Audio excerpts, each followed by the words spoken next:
Sieste une tradition en France depuis que le général de Gaulle l'a mis en place en 1960. Chaque année le président de la République s'adresse aux Français le 31 décembre pour souhaiter ses vœux. Si ceux-ci ne sont pas en direct, quand et dans quelles conditions sont-ils enregistrés? Voici la réponse.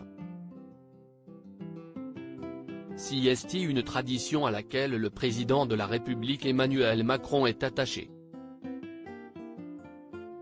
Contrairement à l'interview du 14 juillet, dont il a décidé d'y mettre un terme, l'actuel chef de l'État a continué, comme tous ses prédécesseurs, la tradition des vœux du Nouvel An instaurée par le général de Gaulle en 1960. Ces vœux pour l'année 2020 ont d'ailleurs battu un record, celui des vœux les plus longs, avec une durée de pas moins de 18 minutes. Le président de la République avait dû défendre sa réforme des retraites, en pleine période de contestation sociale avec la crise des Gilets jaunes.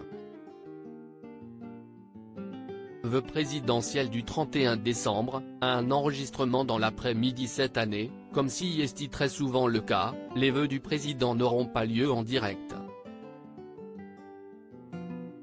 Ceux-ci sont enregistrés dans l'après-midi avant d'être diffusés à 20h, heure avec la plus grande écoute, juste avant les journaux télévisés des différentes chaînes. Plusieurs raisons expliquent ce choix. Il y a évidemment une volonté de pouvoir se reprendre ou refaire une scène en cas de bafouille ou de lapsus. Enfin, dans une logique d'inclusivité pour tous les Français, ce délai avant la diffusion laisse le temps de préparer des sous-titres ou un doublage en langue des signes pour les malentendants sans la moindre erreur. Des vœux vus par plus de 12 millions de téléspectateurs. Il faut noter que cela n'a pas toujours été le cas. Ainsi, les présidents de la République François Mitterrand et Nicolas Sarkozy avaient choisi l'exercice du direct pour présenter leurs vœux, respectivement en 1988 et 2007. Le président Macron devrait à nouveau choisir de présenter les vœux depuis son bureau officiel. Seul le président Valéry Giscard d'Estaing avait choisi de déroger à cette habitude. En 1974 et en 1975, il avait fait cet exercice devant un feu de cheminée.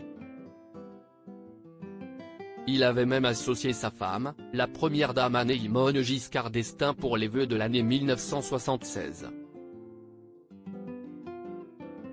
Celle-ci est à ce jour toujours la seule personnalité à avoir partagé des vœux officiels avec un président français.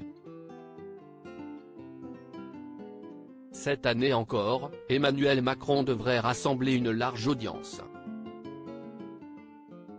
Toutes chaînes confondues, après un record battu en 2021, plus de 12 millions de personnes avaient assisté à ses vœux en 2022. À lire aussi très honorée, Adeline Tounayouti, Star Academy, a rencontré Brigitte Macron pour une occasion très particulière.